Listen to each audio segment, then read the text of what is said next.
আপনার ফেসবুক আইডির নামের পাশে কিভাবে এরকম নিকনেম সেট করবেন, অর্থাৎ ফেসবুক আইডির নামের পাশে কীরকম আরেকটি নাম সেট করবেন সেটা দেখাবো আজকের এই ভিডিওতে।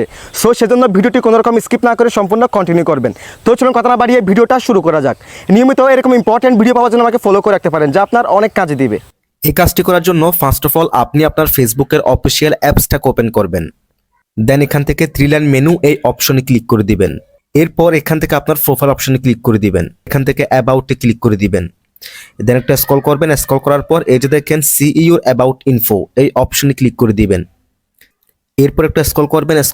স্ক্রল করার পর এই যে দেখেন স্ক্রল করবেন। স্ক্রল করার পর এই যে দেখেন অ্যাড আদার নেম এই অপশনে ক্লিক করে দিবেন।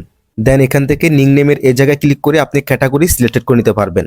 সো এখানে আপনি যে নামটি দিতে চাচ্ছেন সেই নামটি দিয়ে দিবেন। ফর এক্সাম্পল আমি এখানে আমার নামটি দিলাম। তারপর এখানে এই বক্সটাকে টিক মার্ক করে দিবেন। দেন এখান থেকে সেভে ক্লিক করে দিবেন। ওকে গাইজ, দেখেন আমরা ব্যাকে ক্লিক করলাম, দেখেন প্রোফাইলে ক্লিক করলাম, একটু রিফ্রেশ দিলাম, দেখেন এখানে কিন্তু নিকনেমটি সেট হয়ে গেছে। এভাবে আপনারা চাইলে আপনাদের নামের পাশে নিকনেম অ্যাড করতে পারেন। That's it.